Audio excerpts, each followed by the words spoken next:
Hello' everyone, আপোনালোক সকলোকে অসমীয়া খবৰৰ অন্য এটা ভিডিঅ'লৈ পুনৰ এবাৰ স্বাগতম জনাইছোঁ। আৰু আজি এই ভিডিঅ'টিৰ জৰিয়তে আহিবলগীয়া D.El.Ed এণ্ট্ৰেন্স 2023 বৰ্ষৰ বাবে গুৰুত্বপূৰ্ণ কেইটামান জেনেৰেল নলেজৰ কুৱেশ্যন এনচাৰ আপোনালোকলৈ লৈ আহিছোঁ। আশা কৰোঁ আপোনালোকৰ ভিডিঅ'টো সুবিধা হ'ব সকলোৰে বাবে।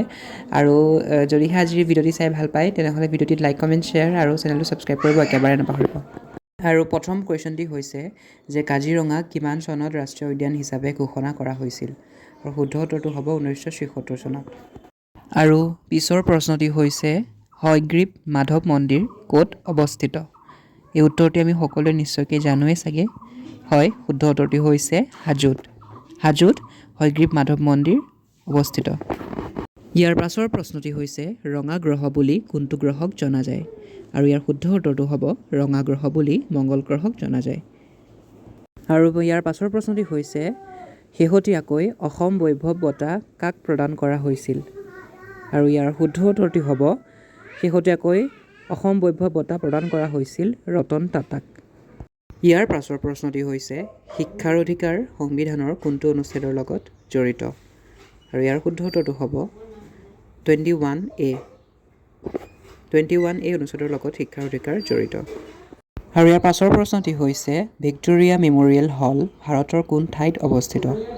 আৰু ইয়াৰ শুদ্ধ উত্তৰটো হ'ব কলকাতাত। কলকাতাত ভিক্টোৰিয়া মেম'ৰিয়েল হল অৱস্থিত। আৰু ইয়াৰ পাছৰ প্ৰশ্নটি হৈছে নৰেন্দ্ৰ মোদী ষ্টেডিয়াম ভাৰতৰ কোন ঠাইত অৱস্থিত?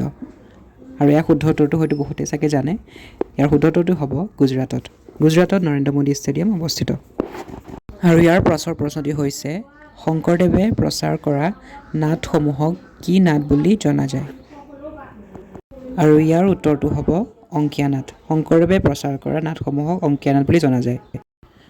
আৰু ইয়াৰ পাছৰ প্ৰশ্নটি হৈছে চিলাৰায়ৰ আন এটা নাম কি? ইয়াৰ উত্তৰটো হয়তো বহুতে জানে, আৰু যিসকলে জানে কমেণ্ট কৰি জনাবলৈ নাপাহৰিব। আৰু ইয়াৰ শুদ্ধ উত্তৰটো হ'ব শুক্লধ্বজ। শুক্লধ্বজ হৈছে চিলাৰায়ৰ অন্য এটা নাম। আৰু আজিৰ শেষৰটি প্ৰশ্ন হৈছে ইয়াণ্ডাবু সন্ধি কাৰ কাৰ মাজত সংঘটিত হৈছিল? আৰু এই শুদ্ধ উত্তৰটো হ'ব ইয়াণ্ডাবু সন্ধি বাৰ্মিজসকল আৰু ব্ৰিটিছসকলৰ মাজত সংঘটিত হৈছিল। আৰু ইয়াণ্ডাবু সন্ধিৰ পৰা আৰু এটা প্ৰশ্ন আহিব পাৰে যে ইয়াণ্ডাবু সন্ধি কিমান চনত স্বাক্ষৰিত হৈছিল? আৰু ইয়াৰ শুদ্ধ উত্তৰটো হ'ব 1826 চনৰ 24 ফেব্ৰুৱাৰী তাৰিখে ইয়াণ্ডাবু সন্ধি স্বাক্ষৰিত হৈছিল। গতিকে এইটোৱে আছিল আজিৰ ভিডিঅ'। আশা কৰোঁ আপোনালোকে ভিডিঅ'টো চাই ভাল পালে। আৰু আগন্তুক ভিডিঅ'সমূহতো মই এনেকুৱা ধৰণৰ কণ্টেণ্ট লৈ আহিবলৈ ট্ৰাই কৰিম যাতে আপোনালোকৰ সুবিধা হওক। আৰু আজিৰ ভিডিঅ'টো কাৰ কাৰ সুবিধা হ'ল কমেণ্ট কৰি জানিবলৈ নাপাহৰিব।